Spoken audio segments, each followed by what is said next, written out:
ಎಲ್ಲರಿಗೂ ಇಕ್ರಾ ನ್ಯೂಸ್ 24x7ಗೆ ಸ್ವಾಗತ. Social democratic party of India ಪಕ್ಷವು ದಿನಾಂಕ 13/12/2025ರಿಂದ 15/12/2025ರವರೆಗೆ ಕೈಗೊಂಡ ಚಲೋ ಬೆಳಗಾವಿ ಅಂಬೇಡ್ಕರ್ ಜಾಥಾ 3 ದ ಜನಾಗ್ರಹ ಪ್ರತಿಭಟನಾ ಸಭೆಯು ಸುವರ್ಣ ವಿಧಾನಸೌಧ ಪ್ರತಿಭಟನಾ ವೇದಿಕೆಯಲ್ಲಿ ಸಮಾರೋಪಗೊಂಡಿತು. ಸರ್ಕಾರಿ ಹುದ್ದೆಗಳ ಭರ್ತಿ, ರೈತ ವಿರೋಧಿ ಜಾನುವಾರು ಪ್ರತಿಬಂಧಕ ಕಾನೂನು ರದ್ದುಪಡಿಸಿ 2B ಮೀಸಲಾತಿ ಮರುಸ್ಥಾಪಿಸಿ ಶೇಕಡಾ 8ಕ್ಕೆ ಹೆಚ್ಚಿಸಬೇಕು ಸೇರಿದಂತೆ ವಿವಿಧ ಬೇಡಿಕೆಗಳ ಈಡೇರಿಕೆಗೆ ಆಗ್ರಹಿಸಿ ಮುಖ್ಯಮಂತ್ರಿಗಳ ಪ್ರತಿನಿಧಿಯಾಗಿ ಆಗಮಿಸಿದ ಆಹಾರ ಮತ್ತು ನಾಗರಿಕ ಸರಬರಾಜು ಹಾಗೂ ಗ್ರಾಹಕ ವ್ಯವಹಾರಗಳ ಸಚಿವರಾದ KH ಮುನಿಯಪ್ಪನವರು ಮನವಿಯನ್ನು ಸ್ವೀಕರಿಸಿದರು. ಸಚಿವರ ಮುಂದೆ ಹಕ್ಕೊತ್ತಾಯ ಮಂಡಿಸಿದ SDPI ಪಕ್ಷದ ರಾಜ್ಯ ಪ್ರಧಾನ ಕಾರ್ಯದರ್ಶಿ ಅಫ್ಸರ್ ಕೊಡ್ಲಿಪೇಟೆ, ಸರ್ಕಾರಿ ಹುದ್ದೆಗಳ ಭರ್ತಿಯಲ್ಲಿ ಆಗುತ್ತಿರುವ ನಿರಂತರ ವಿಳಂಬದಿಂದ ರಾಜ್ಯದಲ್ಲಿ ನಿರುದ್ಯೋಗ ಸಮಸ್ಯೆ ದಿನದಿಂದ ದಿನಕ್ಕೆ ಹೆಚ್ಚಾಗುತ್ತಿದೆ.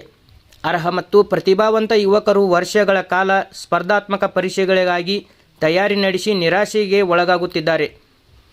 ಶಿಕ್ಷಣ, ಆರೋಗ್ಯ, ಪೊಲೀಸ್, ಪುರಸಭೆ ಸೇರಿದಂತೆ ಅನೇಕ ಪ್ರಮುಖ ಇಲಾಖೆಗಳಲ್ಲಿ ಸಿಬ್ಬಂದಿ ಕೊರತೆ ತೀವ್ರವಾಗಿದ್ದು, ಇದರ ಪರಿಣಾಮವಾಗಿ ಸಾರ್ವಜನಿಕ ಸೇವೆಗಳ ಗುಣಮಟ್ಟ ಕುಸಿಯುತ್ತಿದೆ. ಖಾಲಿ ಹುದ್ದೆಗಳನ್ನು ಭರ್ತಿ ಮಾಡದೇ ಇರುವುದು ಆಡಳಿತ ವೈಫಲ್ಯಕ್ಕೆ ಸ್ಪಷ್ಟ ಉದಾಹರಣೆಯಾಗಿದೆ ಎಂದು ಹೇಳಿದರು. ಹಿಂದಿನ ಬಿಜೆಪಿ ಸರ್ಕಾರವು ಹಿಂದುಳಿದ ಸಮುದಾಯವಾದ ಮುಸ್ಲಿಂ 2B ಮೀಸಲಾತಿಯನ್ನು ಸಂಪೂರ್ಣವಾಗಿ ರದ್ದುಗೊಳಿಸಿದ್ದ ಈ ನಿರ್ಧಾರದಿಂದ ಮುಸ್ಲಿಮರು ಶಿಕ್ಷಣ ಮತ್ತು ಉದ್ಯೋಗಾವಕಾಶಗಳಿಂದ ತೀವ್ರವಾಗಿ ವಂಚಿತರಾಗಿದ್ದಾರೆ. 2B ಮೀಸಲಾತಿ ಸಂವಿಧಾನಾತ್ಮಕವಾಗಿ ಹಿಂದುಳಿದ ಸಮುದಾಯವಾದ ಮುಸ್ಲಿಮರ ಸಾಮಾಜಿಕ ಪ್ರಗತಿಗಾಗಿ ನೀಡಲಾಗಿದ್ದ ಮಹತ್ವದ ವ್ಯವಸ್ಥೆಯಾಗಿದ್ದು, ಅದನ್ನು ರದ್ದುಪಡಿಸಿರುವುದು ಸಾಮಾಜಿಕ ನ್ಯಾಯಕ್ಕೆ ಮಾಡಿದ ಘೋರ ಅನ್ಯಾಯವಾಗಿದೆ.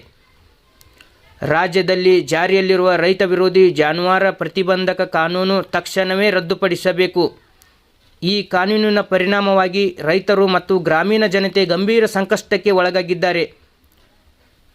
ಸಭೆಯ ಅಧ್ಯಕ್ಷತೆ ವಹಿಸಿ ಮಾತನಾಡಿದ ರಾಜ್ಯ ಉಪಾಧ್ಯಕ್ಷ ಅಬ್ದುಲ್ ಹುನ್ನಾರ್, ಸರ್ಕಾರವು ಜನರ, ರೈತರ, ಯುವ ಸಮುದಾಯದ, ದಲಿತರ ಪರವಾಗಿ ಮಂಡಿಸಿದ ಬೇಡಿಕೆಗಳನ್ನು ಈಡೇರಿಸಲು ಉದಾಸೀನತೆ ತೋರಬಾರದೆ ಎಲ್ಲ ಬೇಡಿಕೆಗಳನ್ನು ಪೂರೈಸಲು ಕ್ರಮ ಕೈಗೊಳ್ಳಬೇಕು.